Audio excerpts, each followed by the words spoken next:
Hi guys, Colleen from Walking the Resonant Path here. I just wanted to do a book review of one of the books I got for Christmas because I've already finished reading it, and that is It Always Snows on Mistletoe Square. So I will just read you the blurb and then tell you what I thought of it. So it goes, Wanted, experienced writer to record the history of one house and its family. Bed and board provided, the successful applicant must love Christmas. Elle is rudderless, jobless, and she's soon to be homeless.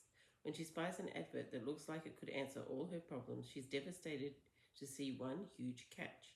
Elle definitely does not love Christmas. On Mistletoe Square, an eccentric elderly woman and her unconventional housekeeper have an enormous Christmas tree and a box of delicate decorations collected what must be over centuries. With each decoration comes a story, and with each story a breathtaking glimpse of a Christmas past. One Christmas at a time, the house's history is brought vividly to life for Elle.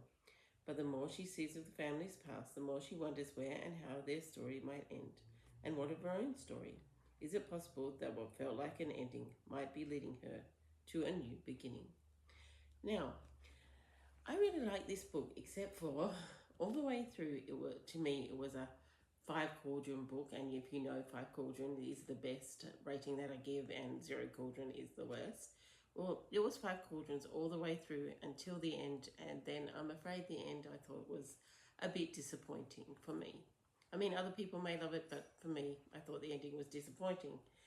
Now, to explain, I loved the relationship and the camaraderie between the 3 women in the story, because there was Elle, there was Estelle, who's the old lady in the house, and there was her friend, Estelle's friend and helper, Angela. And the relationship between those 3 ladies was lovely, and I really loved that.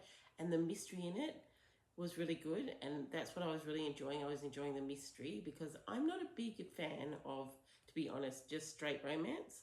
I like another story as the main story and then romance if it's going to be in it as a subplot or the secondary plot. And they did that well too, I thought. They didn't put, there is a romance in it with her neighbour, but they didn't put that in just as the main thing. The mystery was the main thing, and the mystery was what I really enjoyed in this book. But the sad thing was, all the way through it, they sort of suggested that you're going to learn and this mystery would be solved at the end. Now, there's several mysteries in it, so some of the mysteries are solved at the end. And I have no problem with magic being the solution to mysteries, by the way, because I love magic. But I do have a problem with it when it's not explained well or explained properly, and it's just sort of a throwaway sentence. So as I said, some things were explained well, or some things were you were given enough inferences to figure it out for yourself, which I like to. I like to figure things out for myself. But there was one big mystery that really wasn't explained, and even though they suggested they were going to explain it at the end, they didn't. So that's when it dropped down to a 4 Cauldron for me, not a 5, because I found that very disappointing, because basically what they said about that bit of the mystery, and I won't spoil it to tell you, but that bit of the mystery, they just said, some things can't be explained, and we can put it down to the Christmas magic.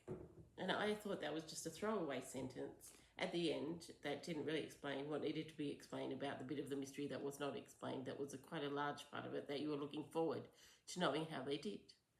So I found that a little disappointing, but I really did like the rest of the story. I liked the Christmas in it. There was a lot of Christmas, and you could, at the end, they suggested that you look for the Christmas names in it and see how many Christmas names you could find, and there was all this lovely Christmassy stuff in it, and of course you got to see Christmases in the past and stuff.